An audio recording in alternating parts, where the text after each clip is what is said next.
زموږ او تاسې ګډون په دغه مجلس کې یقینا د یو لوی کار او هغه هم د خیر کار ده او د بشریت یو خدمت ده. په دې کې زموږ د تاسې ګډون له ثواب او اجر نه خالي نه ده. الله تعالی دې موږ او تاسې ټولو ته د دارینو خیر او اجر را په نصیب کړي. محترمو مخکې وزیر صاحب او د جمهوریت شفاخانې محترم رئیس صاحب او د مخابراتو وزیر صاحب موضوع له هرې خوا په ښه انداز باندې تشریح کړه او هغه مسؤلیتونه چې په دغه ارتباط موږ او تاسو ته راجع کېږي دا یې واضح کړو. زه عاجز به په دې کې څه ووایم، خو غواړم بیا هم مختصرې څو خبرې له تاسو سره شریکې کړم. ملګرو په ځینو شیانو کې اشارې وکړې، د کیفیت په ارتباط باندې خبره وسوه، د مسؤلیت په ارتباط باندې خبره وسوه. محترمو د دې ټولو شیانو شاته که موږ فکر وکړو او یو څیز چې هغه موږ د خپل دیني اړخ نه مطالعه کړو، ممکن د ټولو مسایلو ته جوابګوی واوسي. په دې مجلس کې علماء کرام هم ناست دي. دې ټولو ته معلومه ده موږ چې د خپل دین یا د حدیثو هر یو کتاب شروع کول، د دې کتابونو په سر کې یو حدیث راته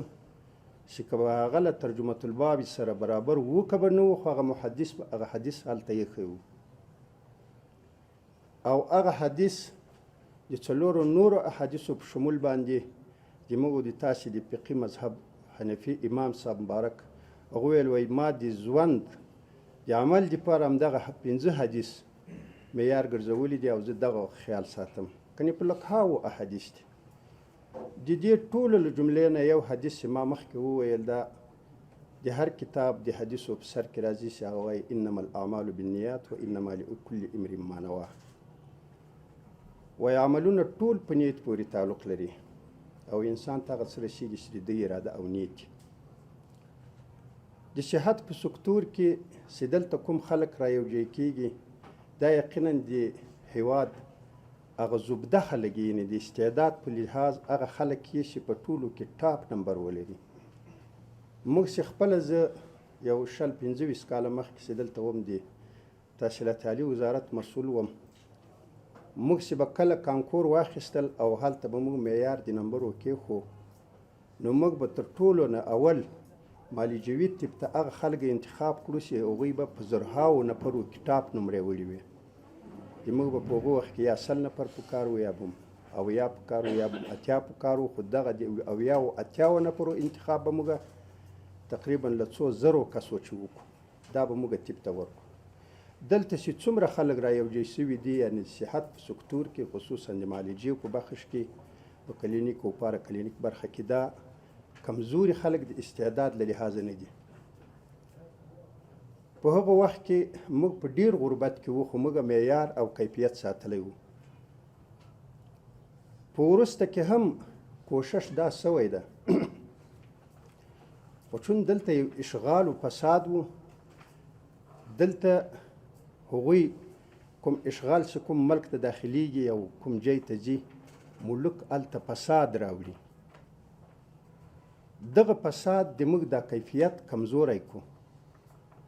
هغه په دې کمزوری سو چې د موږ یو څوک یو سټوډنټ یا یو طالب العلم یا یو محصل چې دلته راته د هغه په هغه اراده کې فرق راغی. هغه هر سکتور د علم ته، هر بخش د علم ته، هر ډپارټمنټ ته هغه دا فکر وکړو چې دا د کاروبار یو ذریعه ده. طب ټول په کاروبار کې شامل سو. یو محصل چې دلته راته هغه تر مخ حساب کول چې زه به 10,000 روپۍ به زه په شفاخانه کې اخلم او ماسپین به د ما معاینه خانه او په معاینه خانه کې به بیا دغونه کسان ماته کینی او له هغوی نه به دومره پیس اخلم او دونه به لیبارټري ورته ږدم او فارمسي به م ورسره خپله کړم. داسې سره راټولې کې د خدای دنیا جوړوي. هغه په دغه اراده راغی، د ده له استعداده چې الله تعالی خلکو ته نفع نه ورسوله، ځکه دلته د ده اراده خرابه وه. یو حدیث کې راځي خو د علم په دغه کې علم ټول یو شی ده. امام شافعي صاحب یو تقسیم ورکړی ده، وایي علم دوو قسمو ته ویشل شوی ده چې یو قسم د ادیانو او بل د ابدانو علم ده. د ابدانو د علم اولنی ډپارټمنټ همدغه د صحت سکتور ده. په حدیث کې راځي وایي که څوک علم د دې دپاره وکړي چې هغه د خلکو مخونه ځان ته واړوي، یعنی هغه په سیاسي لحاظ مطرح شي، نو هغه د امید د دغه علم نه کوي، او یقینا نه هغه په دنیا کې ګټه جنې اخیستلی شي او نه په آخرت کې، ځکه د ده هلته په هدف کې فرق راغلی ده. او که څوک دا علم د دنیا د حاصلولو دپاره کوي چې زه به په دې مال وګټم، کاروبار به جوړ کړم او دا به وکړم، دا د هم امید د دې نه کوي چې دغه دې وشي. او که د دې دپاره کوي چې زه علم د دې دپاره کوم چې زه به بیا د څو خلکو په مناظرو کې کینم، هغوی ته به زه بیا شکست ورکوم، دا د هم د دې امید نه کوي چې دی دې له خپل استعداد او خپلو صلاحیتونو چې ګټه واخلي. نو ورونو هغه خلاصه دا ده چې موږ کې کیفیت خراب سو، په دو خاطر هلته چې د موږ نیت خراب سوی ده. دا به تاسې خامخا له موږ سوال وکړئ چې دا نیت خو د امریکایانو د غربیانو د هغو هم خراب ده. خو یقین وکړئ زه تللی یم، زه په کلینیکونو او شفاخانو په ډېرو ځایو کې، زه په امریکا کې او په ډېرو ملکونو کې زه ګرځېدلی یم. هلته چې به ما له خلکو چې پوښتنه وکړه ما هدف دې تا څه ده چې ته دلته دومره تکلیف تېروې؟ وایي بشري خدمت. همدغه بشري خدمت همدغه الهي خلافت ده. دا انسان بالفرد د خدای خلیفه نه ده دلته په مځکه کې، دا مجموع من حیث المجموع د خدای خلیفه ده. په دغه برخه د صحي سکتور کې اوس لکه ډاکټران دا د خدای تعالی نمایندګان دي په مځکه کې. هغه کار باید وکړي چې د ده خیر بل ته ورسیږي، نه ده. او دا طبیعي خبره ده که کوم څوک دغه اراده ولري چې زه دا کار د بشري خدمت په نیت د خدای دپاره دا کار کوم، دا پیسې ورسره طبیعي دي، دا ورسره راځي. دا داسې نه ده چې اوس الله تعالی به دی نورو ته حواله کړي، نو د ده به پیسې نه همدغه پیسې به وي، خو صرف تقدم و تاخیر به په دې کې چې آیا اول دې په دې نیت کې پیسې دي که د اول د خدای رضا او بشري خدمت ده. که دغه بشري خدمت او د خدای رضا موږ په دې کې رامخته کړو، دا نور کار ټول ورسره سمیږي. او که زه دلته له دغه پلیټ نه واړوم او زه یې دې ته واړوم چې طب یو کاروبار، انجینري مهندسي یو کاروبار، اقتصاد او قانوني یو کاروبار، نو هیڅ ګټه به نه ځینې واخیستی شي. د درېیمې نړۍ په ملکونو کې همدغه ویر زیات ده.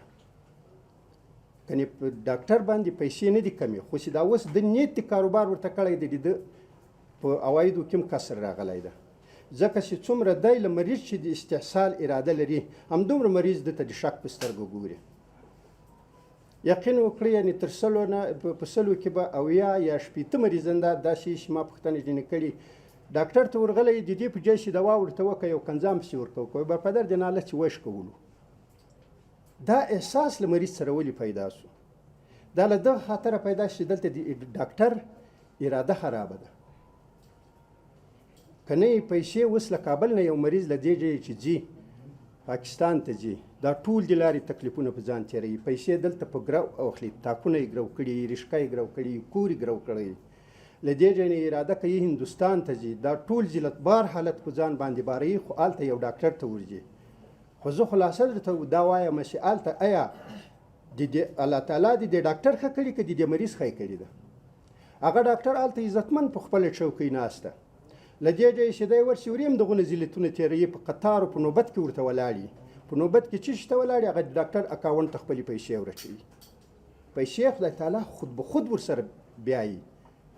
خو دلته د ډاکټر او لغو ځای چې راشي نه د هغو ډاکټر په صفت مړېږي چې والله داسې علاج یې وکړو او داسې ښه توجه یې راته وکړه او داسې ټولې پوښتنې راچې وکړې. حتی د هغو خلکو د فرهنګ د غلا ورسره وایي وایي دومره ښه خلک وو، ابه وندوان یي. نو محترم ورونو ډاکټر صاحبانو، زه ریپورم دې ته نه وایم چې د دې شفاخانې ساختمان سم شي، ساختمانونه به الله تعالی راکړي. زه فقط دلته وایم چې دلته د ډاکټر کیفیت سم شي، کیفیت یې دا ده چې دی د خپل کار که په دې کې اراده او نیت اولنی دا ونیسي چې زه د خدای رضا او بشري خدمت ما په اراده کې دي. ثانویان ورسره دا ونیسي چې معاش ذریعه مې هم دغه ده. یو عالم ولا که وږی شي چې دی په هغه خپله اراده لکه دا څنګه چې رسول پاک صلی الله علیه وسلم خو ولیده چې دغه ارادې جنې وباسي چې مثلا خلک دې تا ته ښه ډاکټر ووایي او یا دې ته دې د ډاکټري له لارې یو کاروبار جوړ کړې او ته دې استحصال د خلکو وکړې پیسې دې جنې راټولې کړې او یا دې ته مثلا په دې باندې د خلکو مخونه ځان ته واړوې. موږ ولیدل چې هغه کوم څوک ښه ډاکټران دغه سوي دي خو د ده اراده دا وه چې خلکو مخ راواوړي ویلی ډاکټري خدای تعالی دغه ګلګلمیري او د انارشیزم ته ورسم په سیاست کې لاړو. ډاکټر فلان و ډاکټر فلان و ډاکټر فلان ډاکټر صاحب نجیب د طب ډاکټر و ډاکټر صاحب عبدالله د طب ډاکټر و اکثره ډاکټران ځکه دا دی چې هلته له کوره راوتلی د دانې دغه کړی دی چې زه خو علم کوم چې دغه دپاره چې د خلکو ځان ته راپام. نو دغه ارادې چې څنګه په حدیث کې راغلي دي دا نبی کریم صلی الله علیه وسلم نه تنها چې هغه یو د خدای پیغمبر و یو د خدای رسول په دې مځکه کې و بلکې هغه یو نهایي زیات ټولنپوه او په ټولنیزو او اقتصادي او ټولو مسایلو کې هغه ته یو پوره علم و. دومره تجربې چې له هغو سره وې له نورو سره نه وې. که د نبی کریم صلی الله علیه وسلم خبره یعنې پرته له دې چې هغه د خدای د پیغمبري په دغه باندې ونیسي یعنې د ټولنپوهنې د علم په حساب باندې ونیسي هغه یو انسان ته مکملا هغه یو لاره ښودلی شي. د ده په صفاتو او مناقبو کې په دغه بخش کې چې دغه موږ وایو چې اوس هغه یو ټولنه څنګه جوړوله. وندوان ډاکټران چې د دغه باندې سرچ کړی دی چې دا یو بیخي مثالي سړی دی چې په ټولنه کې کوم څه ده ښوولي دي دا بالکل یو سازماني څیزونه دي. نو ریپورم به موږ هلته ورته وایو چې اول ریپورم موږ کړو او اول ریپورم همدغه ده چې موږ خپل نیتونه اصلاح کړو. موږ دا اراده وکړو چې موږ له کوره راوتلي یو زه به بشري خدمت کوم. په دې بشري خدمت کې به ما ته تکلیفونه هم ډېر رسېږي. زه به خامخا یو ځای ذلیل کېږم هم. دا کافران چې اوس ټول راوتلي دي خدای به یا مني یا بې نه مني خو دا د کار اراده د هغه همدغه بشري خدمت یي. پرون مې هلته یو مرکه د یو کس کتل هغه ویل وایي د ما یو ملګری ولید د ملاریا د غوماشې د دغه په مطالعه په وزر کې دی پی ایچ ډي کړې وه. نو که اوس دی چېرته دا کیسه وکړي چې اوس نو ته په د یو مچر باندې لګیا وې تا په هغه باندې پی ایچ ډي کوله. خو ده دلته ویل چې د ما مچر مطلب نه ده مطلب د ما له هغه زهر نه ده چې هغه د انسان بدن ته له دغې لارې داخلېږي. یو ډاکټر و خدای ډېر لوی نوم هغه ډاکټر ته ورکړی د اوس اروپا کې ده. د دنیا ډاکټرانو ته په دې تاسې مه ګورئ چې هغوی ته دا دغه چې تاسې اوس د هغوی هغه ښه ژوند ووینئ او دا ووینئ ته به وایې چې دې دا کاروبار وکړو دا پیسې ورته رالې. نه ده هلته نیت صفا کړی و ده بشري خدمت وکړو الله تعالی په ده باندې دغه څه ولورول چې د دې عزت په ټولنه کې لوړ کړو. په ټوله دنیا کې لوړترین خلک ډاکټران دي. په دوم قدم کې د حقوقدانانو دغه خلک پکې راځي. خو دا په دغه خاطر باندې چې هغوی قرباني ورکړه. په دې لار کې له موږ تاسو چې ډېر قرباني وغواړي دغه قلت پیسو ته تاسو اوس مه ګورئ چې تاسو ته یو عاجزه مریض راځي تاسو ته یو 50 روپۍ په پیس کېږدي دا ته په ډېر څه وبوله. کېدای شي الله تعالی په هغه 50 روپۍ کې تاسو ته دومره برکت واچوي چې د تاسې ژوند په ټوله ټولنه باندې لوړ شي. پیسې سړی د څه دپاره ګټي؟ هماغه ټولنیز نفوذ ده او د خدای خدمت ده. هغه نفوذ ډاکټرانو ته الله تعالی ورکړی ده خو چې اوس بدنامه ده اوس بدرنګه ده اوس په هغه څیر باندې نه ده لکه د داود خان په وخت کې چې جمهوریت شفاخانه جوړېده. په هغه وخت کې یعنې دا اوس چې کوم دلته کوم څه موجود دي وسایل موجود دي مثلا ډاکټران موجود دي په هغه وخت کې موږ ډېر کم ډاکټران دي درلودي چې هغوی د ایم ډي ولري. هغوی به اکثر له د متوسط طبه چې به فارغېدو. تجربه دار ډاکټران وو. قسم په خدای د ما په یاد د جهاد په وخت کې د موږ په منطقه کې یو ډاکټر و له ډېرو مرضو ډاکټر شوی و. ډېر مریض و بس د دوایانو نومان ورته زده سوي وو د خدای په راستي هغه مریض ته به 80 نفره ډاکټر ته به 80 نفره په دغه کې ناست وو او قسم د 80 نفرو بې صفت کول او ډاکټر یې نه بلل خان محمد کاکا یې بلل. کار او علاج دا ټول د الله تعالی په لاس باندې ده. نو که ډاکټر دغه د الله تعالی په ګروپ او انجمن کې ځان داخل کړي خدای تعالی به دا ټول شیان ورسره راپورته کړي. فساد په یوه اداره کې هم کم نه ده. ځکه مخکې ما هغه دغه وویل چې کوم د آیات مضمون ما وویل چې کوم ملک ته ملوک داخل شي هغه له فساده بل ارمغان نه راوړي له فساده پرته. دا یې ټولو ته راوړی ده. او په دا اوس وخت جمهوریت کې دغه یو سیستماتیک حالت خپل کړی ده. دا د هرې ادارې له دې بلې ادارې سره یو لینک لري. د صحت سکتور ته که په خپله راشي ډاکټر په خپله غدار ظالم کاروباري دې ته ډاکټر باید ونه ویل شي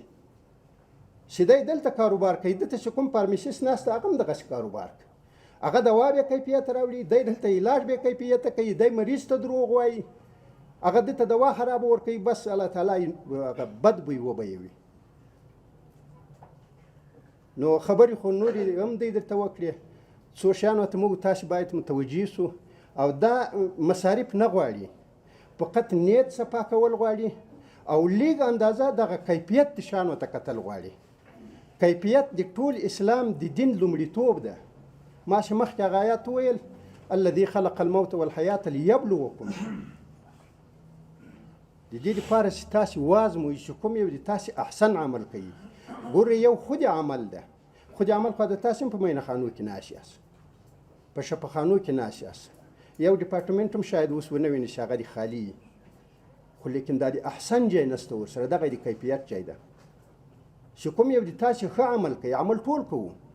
خو دا ښه عمل هغه ده چې هغه هم خدای ته مقبول وي او هم هغه چا ته د مننې وړ وګرځي چې هغه تا ته د کسټمرو د ګاهک په صفت باندې ولاړ ده تاسو ته ډېر عاجزه مخلوق راځي مریض د دنیا په انسانانو کې ډېر عاجزه ده زه یو وخت خارج ته لاړم له ما سره یو ملګری ولو نو هلته موږ په وخت کې زه په تحصیلات عالي کوم اکثر موږ بیرون ته لاړم دغه د شفاخانو د دغو سره به م کار و دا ډاکټرانو سره نو د ما یو ملګری و هغه هم هغه راته وایي وایي ګوره دا دونه فاسق خلک دي په دې هر ځای کې په دا شفاخانو کې دلته دا ښځې راوښتي دي نو خو هغه موضوع دوري د ریپس خواته بوتله خو ماته سوال پیدا شو چې دا رښتیا ولې په هره شفاخانه کې ښځې ډېرې دي او نارسنګ کې ښځې ټولې دي اخر لاړو یو پروفیسر و د شمالي کالیفورنیا سان فرانسیسکو کې یو پوهنتون د دې پروفیسر چې ما پوښتنه وکړه مال دا څه وجه په دا هر ځای کې ښځې دي په دغه کې دا ښځې ولې دونه ډېرې دي مال چې اوس رښتیا دلته دغه ازادي د ښځو ډېره په دغه خاطر باندې هغه ماته وویل وایي مریض د خدای په مخلوق کې عجزه مخلوق ده په ښځو کې چې کوم حنانیت و نرمي و عاطفه پرته ده دا په نرو کې نسته